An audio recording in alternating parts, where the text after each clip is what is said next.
Halo teman-teman, perkenalkan saya Riki, mahasiswa semester 6. Pada kesempatan kali ini, saya akan membahas tentang Sistem Informasi Eksekutif yang sering disebut juga dengan Executive Information System atau EIS. Di era digital seperti sekarang, informasi menjadi salah satu aspek terpenting dalam sebuah organisasi, terutama bagi para eksekutif atau pimpinan yang harus mengambil keputusan strategis dengan cepat dan tepat. Namun, tidak semua data yang tersedia mudah dipahami atau langsung bisa digunakan. Oleh karena itu, dibutuhkan sebuah sistem yang mampu menyajikan informasi secara ringkas, jelas, dan relevan. Disinilah peran sistem informasi eksekutif menjadi sangat penting. Nah, apa sih itu sistem informasi eksekutif?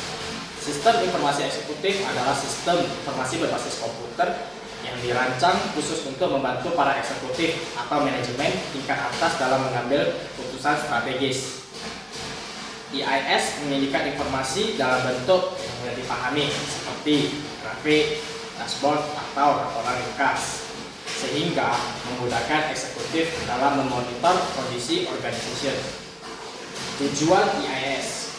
Tujuan utama dari sistem informasi eksekutif yaitu menyediakan informasi yang relevan dan tepat waktu, membantu proses pengambilan keputusan strategis, memantau kinerja organisasi, mengidentifikasi peluang dan masalah sejak dini.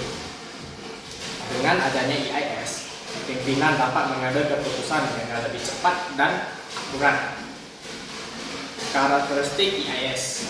Sistem informasi eksekutif memiliki beberapa karakteristik, yaitu informasi disajikan secara ringkas dan visual, mudah digunakan bahkan oleh non-teknis, fokus pada informasi penting atau critical success factor, bersifat fleksibel dan interaktif, menyediakan data internal dan eksternal. Komponen sistem informasi eksekutif terdiri dari beberapa komponen utama, yaitu 1.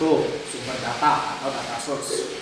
Data yang digunakan bisa berasal dari dalam organisasi maupun luar, seperti data pasar atau tren industri. Yang kedua, database, berfungsi untuk menyimpan data yang telah dikumpulkan. Ketiga, model atau analisis, untuk mengolah data menjadi informasi yang berguna. 4. User interface, biasanya berupa dashboard yang menampilkan grafik, chart, atau laporan ringkas agar mudah dipahami oleh eksekutif. Apa sih perbedaan EIS dan DSS? Meskipun terlihat mirip, EIS dan DSS memiliki perbedaan. EIS digunakan oleh manajemen tingkat atas dan fokus pada keputusan strategis. DSS digunakan oleh manajemen menengah dan fokus pada analisis masalah tertentu. EIS lebih sederhana dalam penggunaan, sedangkan DSS lebih kompleks dan dalam analisis. Contoh penerapan EIS. Beberapa contoh penggunaan EIS dalam kehidupan nyata antara lain: perusahaan besar menggunakan EIS untuk membantu kinerja penjualan secara real time. CIO menggunakan dashboard untuk melihat perkembangan perusahaan. Manajemen eksekutif memantau target dan pencapaian perusahaan. Misalnya, seorang direktur dapat melihat grafik penjualan bulan melalui dashboard tanpa harus membaca laporan panjang.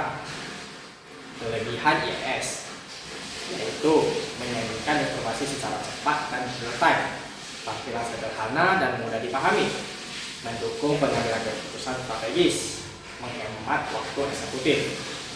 Kekurangan EIS yaitu biaya pengembangan yang cukup tinggi, bergantung pada kualitas data, tidak cocok untuk analisis yang terlalu detail, membutuhkan integrasi dalam sistem lain.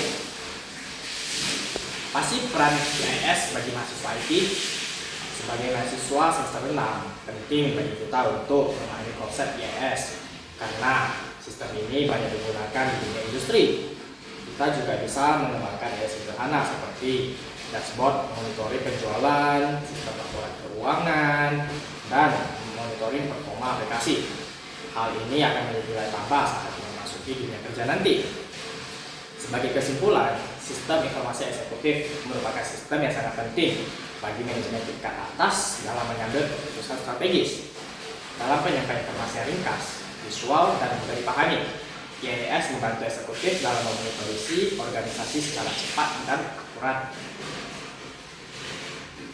Dan kita diharapkan tidak hanya memahami teori, tetapi juga mampu mengimplementasikan sistem informasi seperti IAS dalam kehidupan nyata.